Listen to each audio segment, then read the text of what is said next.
Hello बच्चों, welcome to my physics class. आज मैं बात करने वाला हूँ एंगुलर मोमेंटम के बारे में। हम लोग यहाँ पर देखेंगे क्या एंगुलर मोमेंटम का जो फिजिकल मीनिंग है यहाँ सर्कुलर मोशन में, क्या उन्हीं के जैसा है, लीनियर मोमेंटम के जैसा जो हमारा लीनियर मोशन में हुआ करता था।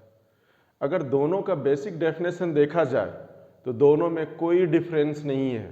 मोमेंटम को जनरली हम लोग कहते हैं it is the amount of motion possessed by a body. ठीक है, अगर वो लीनियर मोशन में रहता है इसलिए वो कहलाता लीनियर मोमेंटम, और अगर कोई बॉडी सर्कुलर मोशन में होता है या टेंडेंसी टू सर्कुलर मोशन होता है अबाउट अ फिक्स्ड एक्सिस या ओरिजिन या अबाउट एन एक्सिस, तो हम लोग उसको एंगुलर मोमेंटम कहते हैं। यहां पर स्लाइटली फॉर्मूला से डिफरेंस है, क्योंकि एंगुलर मोशन में हम लोग जनरली देखते हैं कि जो भी टर्म आता है, चाहे एंगुलर फोर्स कह दो, टॉर्क को इनडायरेक्टली, एंगुलर मोमेंटम कर दो, चाहे इनर्शिया कह दो, सब में एक टर्म उससे जुड़ा हुआ रहता है, लीनियर के साथ रिलेशन होता है, जो R R R R into F, R into P, नहीं इस तरह के जुड़ा हुआ रहता है। हम लोग देखेंगे कि जिस तरह से, और आगे इसमें बात भी करेंगे, जिस तरह से लीनियर मोशन में जो लीनियर फोर्स एफ होता है वो मोमेंटम को चेंज करता है बॉडी के, लीनियर मोमेंटम को, क्या टॉर्क भी यहां पर एंगुलर मोमेंटम ऑफ बॉडी को चेंज करता है? हम लोग देखेंगे और डिस्कस भी करेंगे, बहुत सारे सिमिलरिटीज के बारे में भी बात करेंगे। हमने एक सिंपल लैंग्वेज में लिखा है एंगुलर मोमेंटम का एक डेफिनेशन, इन शॉर्ट में कह सकते हैं कि moment of linear momentum, moment of linear momentum is known as what? Angular momentum. इसको हम लोग यहां पर लिख सकते हैं कि angular momentum in magnitude R P, इसी को कहते हैं मोमेंट।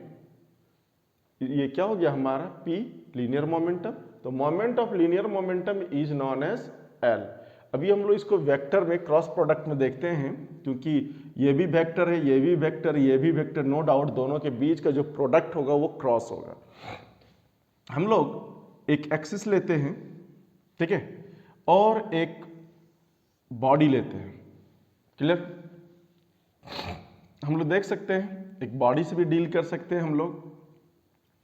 अगर मान लेते हैं हम लोग यहां पर इस बॉडी पर, इस जगह पर फोर्स लगा रहे हैं, तो देखिए इस बॉडी का यहां से यहां तक का जो पोजीशन है, ठीक है, यहां से यहां तक ये जो पोजीशन है फोर्स का, क्लियर, वो हमारा क्या हो जाएगा? R vector. ठीक है, हम लोग ऐसे भी देख सकते हैं, this one is R vector. यहां जिधर फोर्स लगता है, मान लेते हैं इस तरह से लगा रहे हैं फोर्स, जिधर फोर्स होता है उधर ही हमारा मोमेंटम का भी डायरेक्शन होता है, पी वेक्टर, क्लियर। अब अगर आप यहां पर देखो, चूंकि ये भी वेक्टर है, ये भी वेक्टर है, तो टेल और हेड के बीच एंगल नहीं होता है, इसलिए हम लोग इसको अगर आगे बढ़ा दिया जाए तो ये थीटा हो जाता है। अगर इससे अगर ज्यादा दिक्कत हो तो मैंने एक बहुत सिंपल ही कंसेप्ट लिया था कि अगर ये हमारा एक्सिस है, ठीक है, बहुत सारा फिगर है, ये हम लोग दरवाजा लेते हैं, घर में हमारा दरवाजा है ही, देखें ही डोर, ठीक है। आप देखो अगर इस जगह पर हम लोग खोलते या लगाते समय हम लोग जो फोर्स लगाते हैं, आप देखे होंगे इस तरह से लगाते होंगे, फोर्स पकड़ते होंगे, ये एफ वेक्टर, नहीं तो जिधर एफ होगा उधर ही हम लोग क्या ले लेंगे? पी ले लेंगे। ये देखिए ये हमारा आर वेक्टर, ये आगे बढ़ा देंगे तो ये हमारा क्या हो जाएगा? Angle theta. यहां पर भी हम लोग देख सकते हैं ये इधर टूटेगा, किस में टूटेगा? पी कॉस थीटा, और इधर क्या हो जाएगा हमारा? P sine theta. फिर यहां भी वही केस आएगा, पी कॉस थीटा हॉरिजॉन्टल, और जो हमारा जो वर्टिकल होगा वो पी साइन थीटा। बहुत सारा मैंने फिगर को यह डील कर रहा है। आगे अगर हम लोग बढ़ना चाहें, ये तो एक्सिस के अबाउट मैंने दिखाया है, किसी एक ओरिजिन के अबाउट भी अगर जैसे कोई घूम रहा है, जैसे हमारा अर्थ जो है सन के चारों ओर घूम रहा है या मून अर्थ के चारों ओर घूम रहा है, उस केस में हम लोग किस तरह से दिखाते हैं, हम उसी तरह के एग्जाम्पल लेते हैं यहाँ पर और आराम से आप देख सकते हो। यहाँ मान लेते हैं यहाँ पर एक हम लोग एग्जाम्पल लेते हैं कि ये हमारा ओरिजिन हो गया, ये ओ, ठीक है, और यहां पर एक पार्टिकल है ऑफ मास m, ठीक है, और ये पार्टिकल इस ओरिजिन के चारों ओर रोटेट कर रहा है, घूम रहा है, सर्कुलर मोशन में है, तो ये ओरिजिन हमारा रेफरेंस पॉइंट हो जाता है। और ये जो यहां से लेकर यहां तक जो इसका पोजीशन है, इसी को कहेंगे आर वेक्टर। हम लोग इधर से इस तरह से भी समझ सकते हैं। और जो हम लोगों के पास यहाँ पर जिधर फोर्स लगता है उधर लीनियर मोमेंटम, ये हमारा लीनियर मोमेंटम। फिर वही केस आ गया कि ये टेल और हेड है, इनके बीच एंगल नहीं होगा, इनको आगे बढ़ा दिए, ये थीटा हुआ। ये थोड़ा ज़्यादा इजीली समझ में आ गया, इधर हो जाएगा p cos थीटा, और ये चूंकि p वेक्टर है 2D में लाई करता है, ये हो जाएगा p sin theta. Same case है। और यहाँ पर क्या होता है, मैं बहुत सारा 3 फिगर बनाया है, तीनों सही है। अब ये क्या है कि ये हमारा ये r है, रोटेशन r क्रॉस p होगा, ठीक है, रोटेशन इस तरफ होगा हमारा, ये इस तरह से घूमेगा इसके चारों, क्लियर। ये हमारा रोटेशन जो होगा वो एंटी क्लॉकवाइज है, r क्रॉस p। जिस तरह टॉर्क में हमने निकाला था r cross f, direction of torque will be upward, right hand thumb rule, इसी तरह यहां से r क्रॉस p लेंगे हम लोग, एंगुलर मोमेंटम अपवर्ड, यानी एंगुलर मोमेंटम का डायरेक्शन किधर हो जाएगा, अपवर्ड हो जाएगा। यहां आप लोग देख सकते हैं वेक्टर के टर्म में इसको कैसे डिफाइन करते हैं, बोलते हैं it is the cross product of position vector and linear momentum of the particle from the axis of rotation और फ्रॉम द ओरिजिन और फ्रॉम द रेफरेंस पॉइंट। क्या लिख सकते हैं हम लोग कि it is the cross product of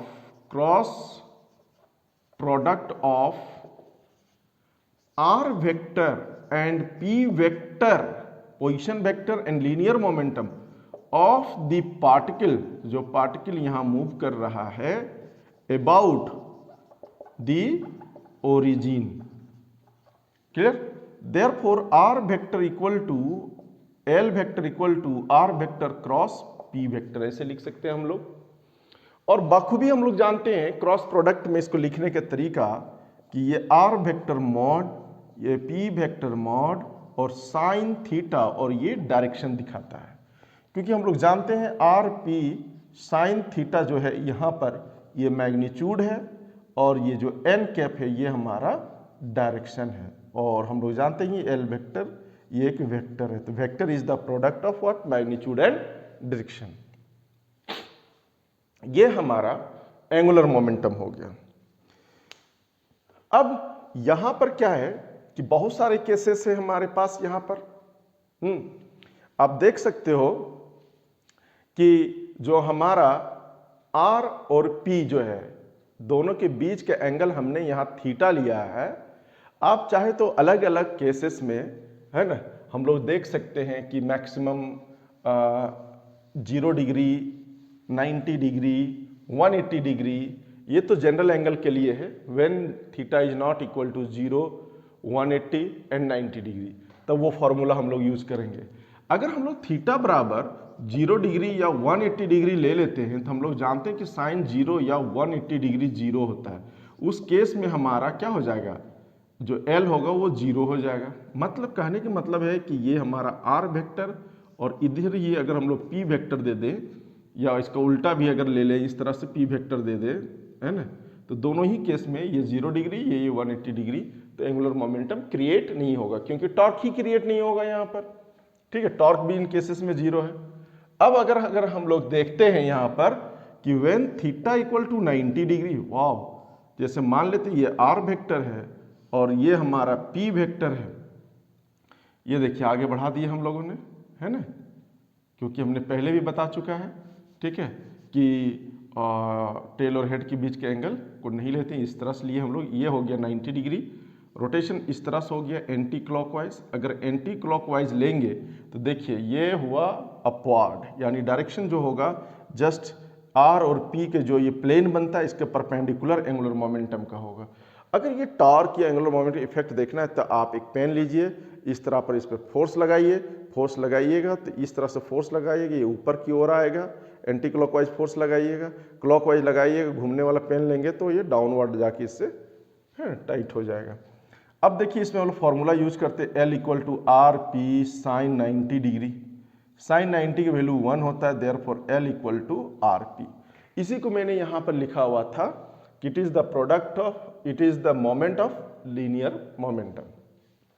ये वेक्टर है, इसका एसआई यूनिट हम लोग लिख सकते हैं, बड़ा सिंपल है, ये मीटर, इसका होता है केजी मीटर पर सेकेंड, यानी इसको लिख सकते हैं केजी और मीटर मीटर स्क्वायर और पर सेकेंड, है ना।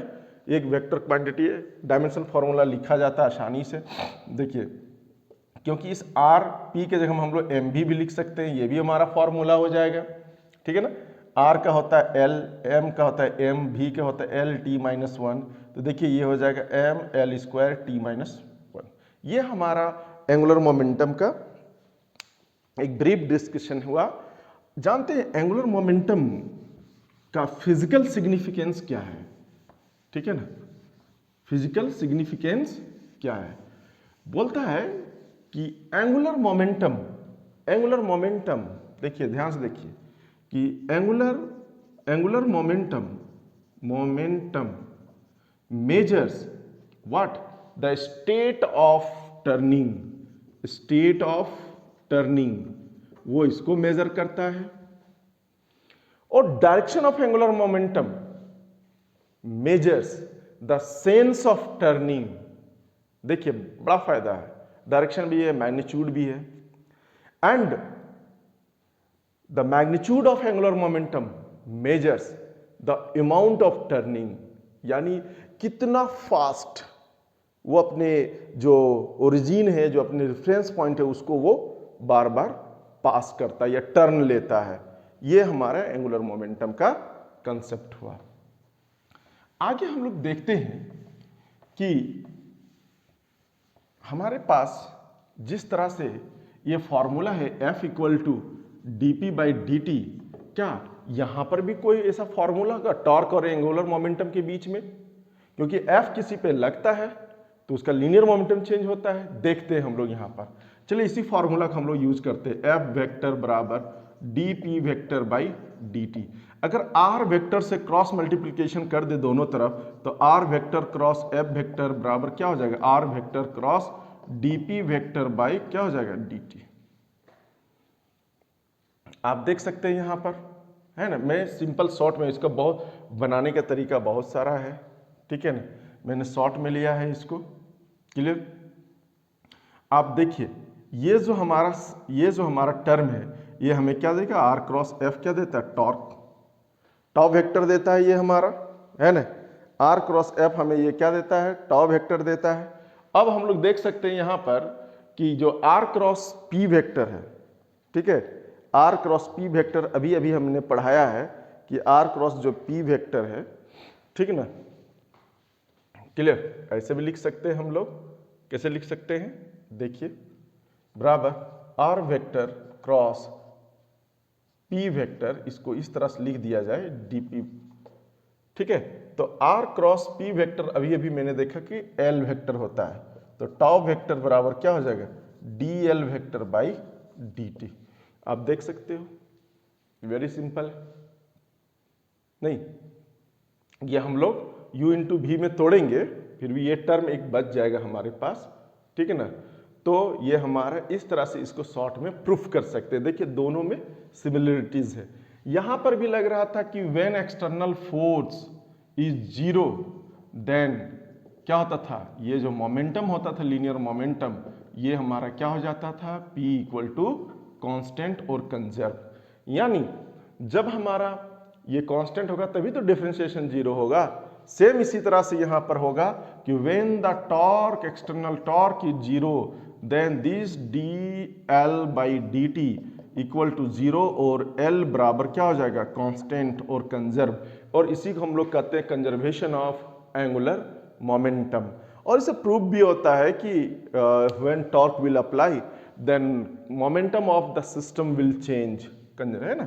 तो ये सेम जिस तरह इसको हम लोग कह सकते हैं, जिस तरह इसको Newton second law of linear motion है, इसको कह सकते हैं Newton second law of rotational motion.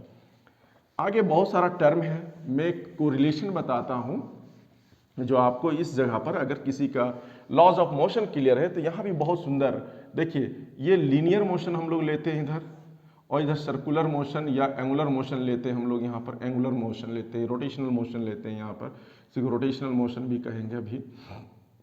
अब देखिए यहाँ हम लोग एस यूज करते हैं डिस्प्लेसमेंट के लिए, इनिशियल वेलोसिटी के यू, फाइनल वेलोसिटी भी, एक्सेलरेशन एंड टी। देखिए यहाँ पर क्या करते हैं, एस के जगह में थीटा, यू के जगह में ओमेगा नॉट, भी के जगह में ओमेगा एंड ए के जगह में अल्फा, टी के जगह में टी। अब कितना रिलेशन आएगा यहाँ पर, सो देखिए यहाँ पर इन दोनों के बीच में कितना रिलेशन आएगा। यहाँ होता है एस बराबर U T plus half A T square. अब आप देखो यहाँ पर क्या हो जाएगा, थीटा बराबर यू के जगह में omega naught T plus half A के जगह में अल्फा टी स्क्वायर। यहीं से देख के पुट कीजिए, ये पहला हुआ। दूसरा होता है भी बराबर यू प्लस ए टी। देखिए भी के जगह में यहाँ यूज कीजिए क्या, ओमेगा बराबर यू के जगह में ओमेगा नॉट प्लस ए के जगह में अल्फा टी। देखिए ये बनते गया। फिर होता है भी स्क्वायर बराबर यू स्क्वायर प्लस 2as। भी के जगह हम क्या यूज करेंगे, ओमेगा स्क्वायर बराबर omega naught square plus 2 alpha theta. देखिए कितना आसानी से ये हमारा बन रहा है यहाँ पर। अगर ये फॉर्मूला याद है कि हम लोग यहाँ m यूज करते हैं लीनियर मोशन में इनर्शिया के लिए, और हम लोग यहाँ I यूज करते हैं, भले I बराबर mr स्क्वायर होता है ना। यहाँ m ही रहता है, लेकिन यहाँ I बराबर mr स्क्वायर के जनरल फॉर्मूला हम लोग लेते हैं। और यहाँ पर जो हम लोग फोर्स लेते हैं, यहाँ पर हम लोग टॉर्क लेते हैं, ठीक है। अब देखिए यहाँ हम लोग फोर्स बराबर एम ए लेते हैं, तो देखिए फोर्स के जगह में हम लोग क्या पुट कर दीजिए, टॉर्क, एम के जगह हम क्या पुट कीजिए आई, और ए के जगह हम क्या पुट कीजिए अल्फा। ये भी एक फॉर्मूला हमारा। और टॉर्क बराबर फिर दूसरा ही फॉर्मूला हमारे पास होता है, क्या होता है, अभी अभी प्रूफ किया, D L by D T, क्योंकि हमारे पास ये भी है एफ बराबर D P by D T. अब देखिए इस तरह से ये जो कोरिलेशन क्रिएट हो रहा है, अगर हम लीनियर में जानते हैं वही चीज यहां पर है, ज्यादा कोई डिफरेंस नहीं है। अब हम लोग देखिए आगे अगर हम लोग बढ़े यहां पर, तो आप देखो जिस तरह से हम लोग वहां पर लेते थे वर्क बराबर फोर्स इंटू डिस्प्लेसमेंट, यहां पर भी होगा work equal to tau into theta, when theta equal to, जब angle between them will be 0 degree. अब आप देखो कि यहां पर हम लोग काइनेटिक एनर्जी बराबर लेते थे हाफ एम वी स्क्वायर। अभी मैंने बताया यहां भी काइनेटिक एनर्जी रोटेशनल होगा, तो यहां पर क्या हो जाएगा, हाफ होगा, एम के जगह में क्या होगा आई, भी के जगह में ओमेगा स्क्वायर हो जाएगा। आप देखो यहां पर P बराबर पावर है ना, फोर्स इंटू वेलोसिटी, यहां भी पावर होगा, पावर बराबर टाउ इंटू ओमेगा। इस तरह से हम लोग बहुत सारे रिलेशन को यहां समझ सकते हैं, ठीक है। एक और रिलेशन है हमारे पास, जो कंजर्वेशन ऑफ मोमेंटम हम लोग देख रहे हैं, तो हमारे पास एक रिलेशन और है। देखिए हमारे पास जो L होता है ना, L बराबर होता है आई ओमेगा। क्यों? क्योंकि P बराबर हम लिखते हैं एम भी, तो P के जगह में हम लोग यूज करते हैं L, M के जगह में आई और V के जगह में ओमेगा, ठीक है ना। अब देखो हमारे पास फॉर्मूला है कि टाउ बराबर होता है dl बाई डी टी। जब कंजर्वेशन करेंगे यहां पर व्हेन टाउ विल बी 0, तो क्या हो जाएगा dl by D T will be 0। तो बताओ किसी की डिफरेंशिएशन कब 0 होता है, जब ये टर्म कांस्टेंट होता है, means l equal to constant. आप देख लीजिए l बराबर क्या होता है आई ओमेगा बराबर कांस्टेंट। अब देखिए यहां से ओमेगा बराबर कांस्टेंट बाय क्या हो जाएगा आई, अगर ये और ये हटाते ये दोनों टर्म, तो यह एक डायरेक्टली प्रोपोर्शनल टू 1/। इसका मतलब क्या है कि किसी भी बॉडी का अगर मोमेंट ऑफ इनर्शिया अगर बढ़ता है तो उसका एंगुलर वेलोसिटी क्या होगा, घटेगा। और किसी भी बॉडी का अगर मोमेंट ऑफ इनर्शिया अगर घटेगा तो उसका एंगुलर मोमेंटम बढ़ेगा। जैसे आप देख सकते हो यहाँ पर ये एक टर्न टेबल है, यहाँ पर एक आदमी खड़ा है। मान लीजिए ये हाथ में डंबेल लिया हुआ है इधर और इधर भी, ठीक है, ये इसका आर हो गया। जब ये डिस्टेंस ज़्यादा है इसका एंगुलर मोमेंटम ω1। सेकेंड स्टेप में ये क्या करता है, ये वेरी क्लोजर टू यहाँ ले आता है एक्सिस, ये इसका एक्सिस हो गया। मान लेते हैं कि ये यहाँ पर ले आता है, ये अपना हाथ मोड़कर, नहीं तो देखिए ये आर क्या हो गया, कम हो गया। तो देखो आई बराबर अभी पढ़ाए थे mr², mr² मतलब यही मास हुआ हमारा, मास का यहाँ से यहाँ तक ये डिस्टेंस r। अगर r कम हुआ तो मोमेंट ऑफ इनर्शिया कम होगा, मोमेंट ऑफ इनर्शिया कम होगा तो एंगुलर वेलोसिटी ज़्यादा होगा, तब इसका स्पीड जो होगा फाइनल W2 वो ज़्यादा हो जाएगा। इसी तरह स्विमर है जो हाइट से इसे जंप करता है, कोई सीधा जंप करता है, लेकिन जब कोई बंदा अपना पाँव को अपने नाभि की ओर ले आता है, हाथ को मोड़ता है, तो मोमेंट ऑफ इनर्शिया उस बंदे के क्या हो जाता है, कम। इसीलिए उसका एंगुलर वेलोसिटी ज़्यादा, इसलिए बहुत सारा वो पलटनियाँ लेते लेते वो नीचे आता है। तो ये बहुत सारा एग्जाम्पल है और हम लोग बाद में और डिस्कस भी करेंगे। इससे बहुत इंपॉर्टेंट न्यूमेरिकल्स भी है, ये जीमेंस या नीट में भी इससे रिलेटेड क्वेश्चंस आते हैं ये चैप्टर से, ठीक है। अगर हमारा लॉज ऑफ मोशन क्लियर है, लीनियर मोशन में जो हम लोग पढ़ते थे, तो ये भी चैप्टर क्लियर हो जाएगा। सिमिलर टर्म है, यहाँ थोड़ा थोड़ा चेंज है। तो ठीक है, नेक्स्ट वीडियो हम लोग देखते हैं, आगे इसके बारे में और चर्चा करेंगे। Thank you for watching.